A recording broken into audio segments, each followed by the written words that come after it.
కడప జిల్లాలో ఇంటర్ విద్యార్థిని హత్య కేసు సంచలనంగా మారింది. గండికోట విద్యార్థిని హత్య కేసులో సస్పెన్షన్ కొనసాగుతోంది. రోజు రోజుకు ఎన్నో మలుపులు, కొత్త ట్విస్టులు ఈ కేసులో వెలుగు చూస్తున్నాయి. దీంతో ఈ కేసును ఏపీ పోలీస్ శాఖ సీరియస్ గా తీసుకుంది. యువతిని బైక్ పై గండికోటకు తీసుకెళ్లిన లోకేష్ ను ఇప్పటికే పోలీసులు అదుపులోకి తీసుకొని విచారిస్తున్నారు. అయితే ఆ యువతిని గండికోటలో వదిలేసి వెళ్లానని లోకేష్ చెబుతున్నాడు. యువతిని డ్రాప్ చేసి సింగిల్ గా బైక్ పై వెళ్తున్న లోకేష్ దృశ్యాలు అక్కడున్న సీసీ కెమెరాలో రికార్డ్ అయ్యాయి.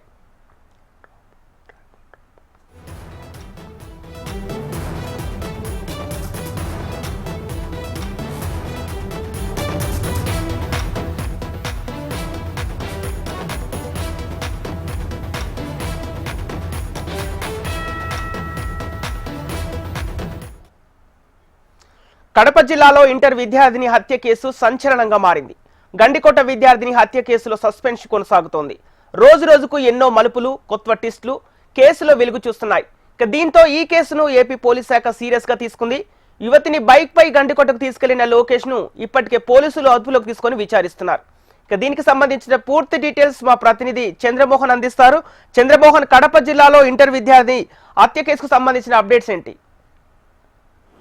సంపత్, గండికోటలో జరిగిన యువతి హత్య కేసుకు సంబంధించిన విచారణను పోలీసులు సీరియస్ గా తీసుకున్నారు. ప్రధానంగా పోలీసులు అన్ని కోణాల్లో కూడా విచారిస్తున్నారు.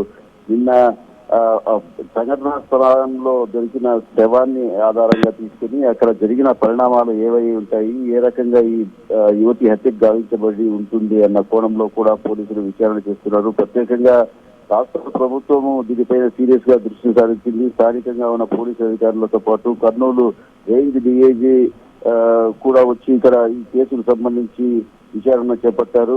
ప్రధానంగా మొన్న సోమవారం రోజు ఉదయం ఇంటర్మీడియట్ విద్యార్థిని అలాగే ఆ అమ్మాయిని తీసుకువెళ్లిన లోకేష్ ఎన్ని గంటలకు ప్రొద్దుటూరులో బయలుదేరారు, ప్రొద్దుటూరు నుంచి గండికోటకు వచ్చిన తర్వాత ఏం జరిగింది అనే కోణంలో విచారిస్తున్నారు. వైష్ణవిని సోమవారం ఉదయం కాలేజ్ ఇంట్లో నుంచి బయలుదేరిన తర్వాత ఇంటి చివరికి తను ఉంటున్న ప్రాంతానికి లోకేష్ వచ్చి ఆమెను బండిపైన ఎక్కించుకొని తీసుకుని వెళ్ళాడు. 8:30 గంటల ప్రాంతంలో వారు గండికోటలోకి ప్రవేశిస్తున్నట్టు సీసీ ఫుటేజ్ ఉంది. అలాగే 10:40 గంటలకు సోమవారం మళ్ళీ లోకేష్ తిరిగి ప్రయాణమైనట్టు తెలుస్తుంది. ఈ మధ్య కాలంలో ఏం జరిగింది అన్న కోణంలో కూడా విచారిస్తున్నారు. ప్రధానంగా లోకేష్ అమ్మాయిని రేప్ చేసి హత్య చేశాడా అనే కోణంలో మొదట విచారించారు. కాకపోతే ఇంకా భిన్న కోణాలు అక్కడ జరిగిన సంఘటనను ఆ తర్వాత జరుగుతున్న పరిణామాలను బట్టి తెలుస్తోంది. ప్రధానంగా మృతురాలు సొంత పెదనాన్న కొడుకైన సురేంద్ర అనే వ్యక్తి కూడా పైన కూడా పోలీసులు అనుమానం వ్యక్తం చేస్తున్నారు. సురేంద్ర, అతని సహచరుడు బ్రహ్మయ్య అనే వ్యక్తి పైన కూడా వీరు అనుమానం వ్యక్తం చేస్తూ విచారణ చేస్తున్నారు పోలీసులు.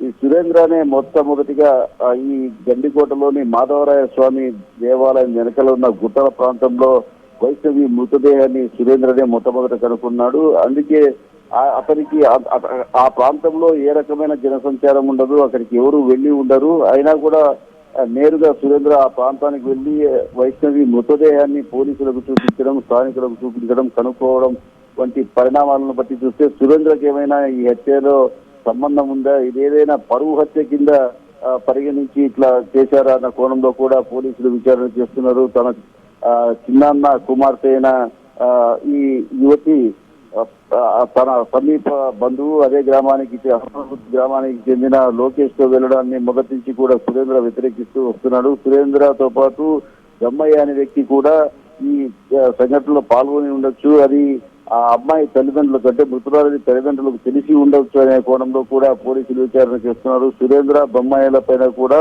పోలీసులు ప్రొద్దుటూరు 1 టౌన్ పోలీస్ స్టేషన్ లో కేసు నమోదు చేసినట్టు తెలుస్తుంది.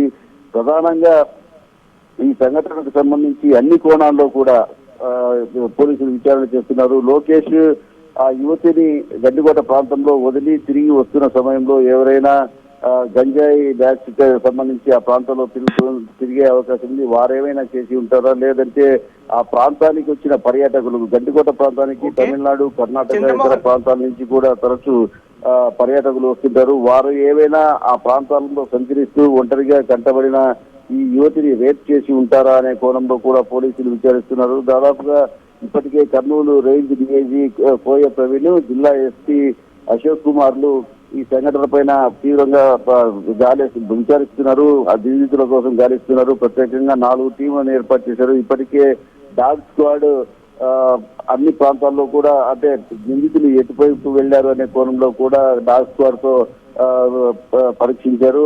దీంతో పాటు అక్కడ ఉన్న స్థానికంగా ఉన్న వ్యక్తులను కూడా విచారించారు. ఈ గండికోట ప్రాంతానికి ఎవరెవరు ఏ సమయంలో వచ్చారు, అలాగే ఆంధ్రప్రదేశ్ టూరిజానికి సంబంధించిన గెస్ట్ హౌస్ సీసీ ఫుటేజ్, దీంతో పాటు రహదారిలో ఉన్న ఒక CC footage. Okay right, thank you Chandramohan.